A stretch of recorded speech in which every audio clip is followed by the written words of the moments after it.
Hello friends, स्वागत है आप सभी का। इंडिया जीके की इस क्लास में पढ़ेंगे महत्वपूर्ण प्रश्नों की प्रश्नोत्तरी के बारे में। इसमें पहला प्रश्न, भारत डायनामाइट लिमिटेड के अंदर कहाँ स्थित है? भारत में डायनामाइट लिमिटेड के अंदर कहाँ स्थित है? तो ये हैदराबाद में स्थित है। प्रश्न नंबर 2 है कि भारत में यूरेनियम खदान कहाँ स्थित है? यूरेनियम खदान है वो जादूगोड़ा में स्थित है। इसका उत्तर रहेगा जादूगोड़ा सी। प्रश्न नंबर 3, भारत में नगरीय केंद्रों की वर्गीकृत संख्या क्या है? नगरीय केंद्रों की वर्गीकृत संख्या है वो है 6। प्रश्न नंबर 204 में रहेगा कि भारत में निम्नलिखित उद्योगों में से किस उद्योगों में सार्वजनिक क्षेत्र में सबसे अधिक पूंजी निवेश हुई है? सार्वजनिक क्षेत्र में सबसे अधिक पूंजी निवेश हुई है तो वो पूंजी निवेश हुई है लोहा इस्पात उद्योगों में। प्रश्न नंबर 205 रहेगा कि भारतीय इस्पात प्राधिकरण लिमिटेड की स्थापना कब की गई? तो इसकी स्थापना है वो हुई थी 1974 में। प्रश्न नंबर 206 रहेगा कि भारत में किस उद्योग में सर्वाधिक लोग कार्यरत है? कौन से उद्योग में सबसे ज्यादा लोग कार्य करते हैं? तो कपड़ा उद्योग में सबसे ज्यादा लोग काम करते हैं। प्रश्न नंबर 207 रहेगा कि भारत में सीमेंट उत्पादन में अग्रणी राज्य कौन सा है? अग्रणी राज्य है वो राजस्थान है। प्रथम स्थान राजस्थान का आता है। प्रश्न नंबर 208 रहेगा कि भारत में कागज उद्योग का प्रथम सफल कारखाना सन 1879 में निम्न में से किस स्थान पर लगाया गया था? कागज उद्योग का प्रथम कारखाना, कागज उद्योग का प्रथम कारखाना है वो कहाँ लगाया गया था? वो लखनऊ में लगाया गया। अगला प्रश्न है, भारत के किस नगर को इलेक्ट्रॉनिक उद्योग की राजधानी कहा जाता है? इलेक्ट्रॉनिक उद्योग की राजधानी कहा जाता है बेंगलोर को। प्रश्न नंबर 210 रहेगा कि भारत में प्रथम सूती कपड़े का कारखाना कहाँ स्थापित हुआ था? सूती कपड़े का प्रथम कारखाना ये स्थापित किया गया था मुंबई में। प्रश्न नंबर 211 रहेगा कि भारत का प्रथम स्टील प्रोजेक्ट शहर स्थापित किया गया। प्रथम स्टील प्रोजेक्ट शहर स्थापित किया गया था तो ये जमशेदपुर में स्थापित किया गया। अगर आप चैनल पर पहली बार है तो अगर आप एमसीक्यू के जरिए तैयारी करना चाहते हैं तो इस चैनल को आप सब्सक्राइब कर लें। अगला प्रश्न है कि भारतीय रेल को कितने क्षेत्रों में विभक्त किया गया है? भारतीय रेल को कितने क्षेत्रों में बांटा गया है? तो 16 जोन में बांटा गया है। प्रश्न नंबर 213 रहेगा कि भारत में कितने प्रकार के रेल मार्ग है? कितने प्रकार के रेल मार्ग है? तो 3 प्रकार के रेल मार्ग है। प्रश्न नंबर 214, भारत में बड़े बंदरगाहों की संख्या कितनी है? बड़े बंदरगाहों की संख्या वो भारत में 12 है। भारत का 40% सड़क परिवहन, भारत का 40% सड़क परिवहन होता है। 40% सड़क परिवहन किससे होता है? तो ये राष्ट्रीय राजमार्ग से होता है। भारत में पहली बार जनगणना कब हुई थी? तो 1872 में पहली बार जनगणना हुई थी। प्रश्न नंबर 217 रहेगा कि जनसंख्या की दृष्टि से विश्व के बड़े देशों में भारत का कौन सा स्थान है? तो भारत का दूसरा स्थान है, प्रथम चीन का स्थान है। भारत का सर्वाधिक नगरीकरण वाला राज्य कौन सा है? सर्वाधिक नगरीकरण वाला राज्य है वो गोवा है। भारत में सबसे कम लिंगानुपात वाला राज्य, सबसे कम लिंगानुपात किस राज्य का है? तो सबसे कम है वो हरियाणा का।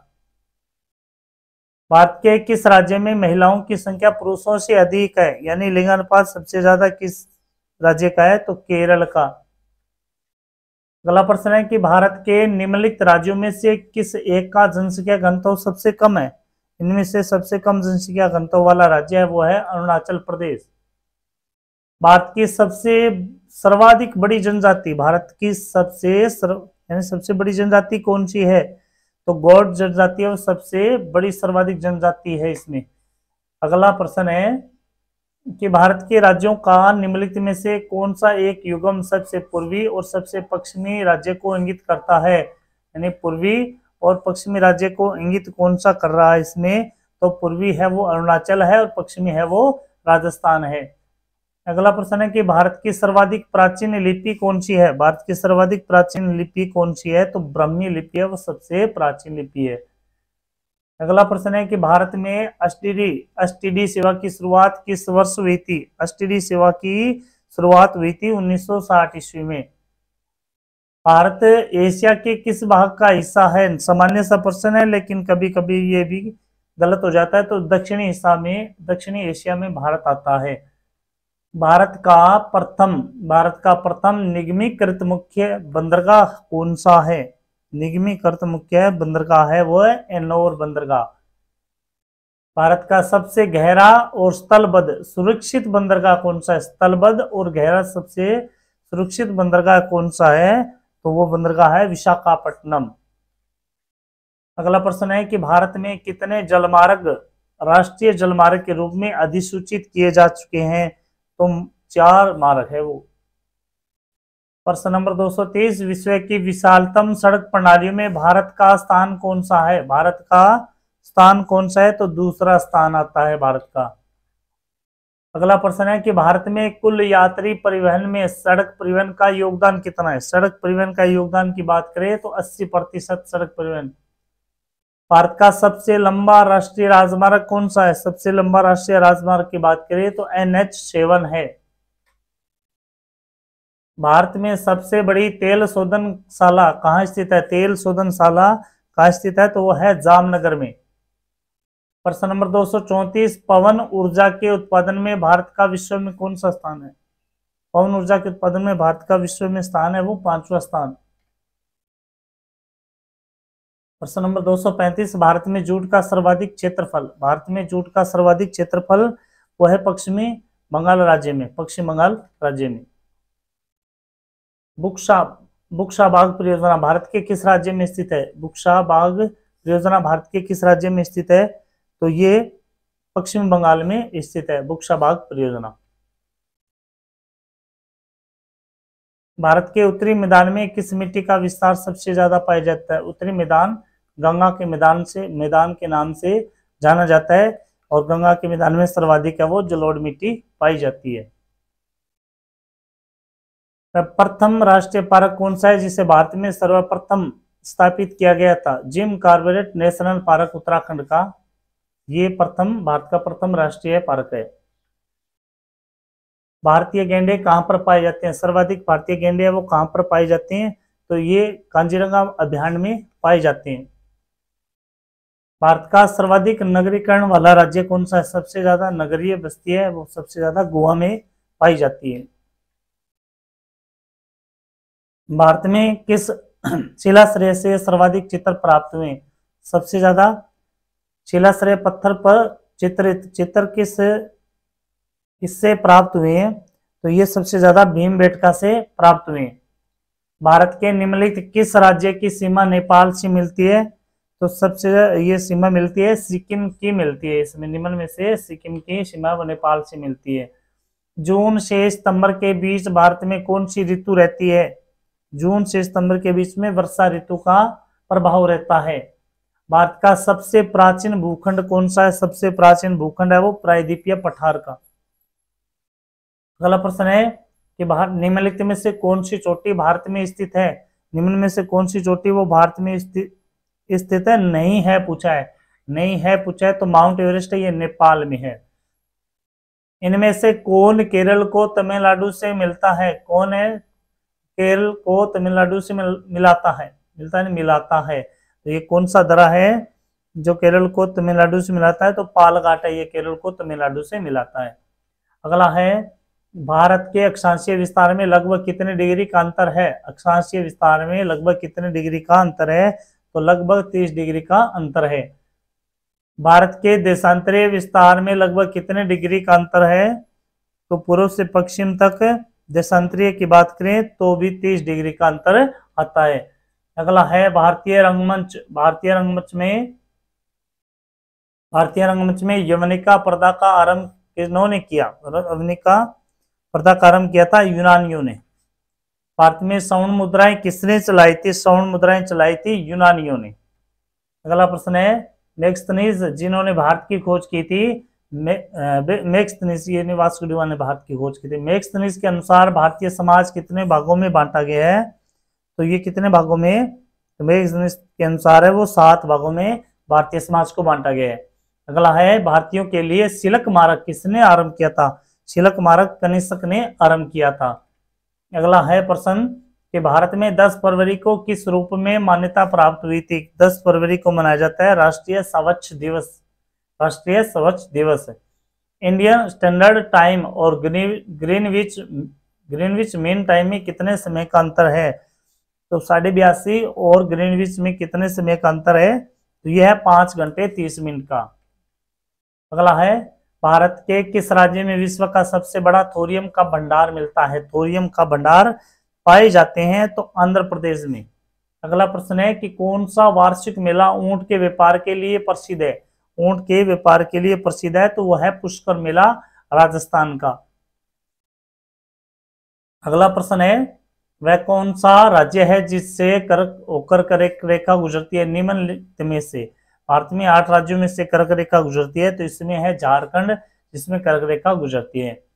हिमालय की श्रेणी में कौन प्राचीन है? सबसे प्राचीन श्रेणी है वो किसकी है? वो है वृहत हिमालय श्रेणी। अगला प्रश्न है, पटकाई बुम नाका हिल, पटकाई बुम नाका हिल और लुसाई हिल भारत के किस भूभाग में है? ये पहाड़ियां वो किस भूभाग में आती है? तो ये आती है पूर्वोत्तर पहाड़ियां। अगला है, भारत में मुगल वंश का संस्थापक कौन था? मुगल वंश का संस्थापक कौन था? तो बाबर था। मुगल वंश का संस्थापक भारत में 1526 में आया था और उन्होंने मुगल वंश की स्थापना की। अगला प्रश्न है, खानवा और घाघरा का युद्ध किस मुगल शासक ने लड़ा था? खानवा व घाघरा का युद्ध लड़ा था वो बाबर ने लड़ा था। खानवा व घाघरा का युद्ध है वो बाबर ने लड़ा था। अगला है, चौसा का युद्ध किस किस के बीच हुआ था? चौसा का युद्ध हुमायूं और शेरशाह सूरी के मध्य हुआ था। अगला है, सुलह कुल की नीति किसने अपनाई थी? सुलह कुल की नीति अपनाई थी किसने? अपने अकबर ने अपनाई थी।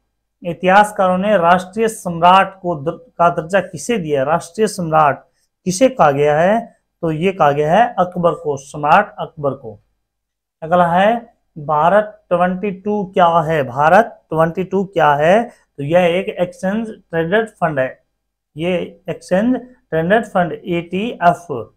अगला है, भारत में सबसे पहले रेडियो स्टेशन कहाँ स्थापित किए गए थे? रेडियो स्टेशन स्थापित किए गए थे दिल्ली में। अगला प्रश्न है कि भारत का सबसे पुराना स्टॉक एक्सचेंज कौन सा है? सबसे पुराना स्टॉक एक्सचेंज है वो है बंबई स्टॉक एक्सचेंज। प्रश्न नंबर 268 रहेगा कि भारत में राजकोषीय नीति में निम्नलिखित में से कौन सा उद्देश्य शामिल नहीं है? कौन सा उद्देश्य शामिल नहीं है? तो इसमें पूर्ण रोजगार नहीं आता। भारत में सर्वाधिक दूध उत्पादन वाली बकरी कौन सी है? सर्वाधिक दूध उत्पादन वाली बकरी वह है जमुनापरी।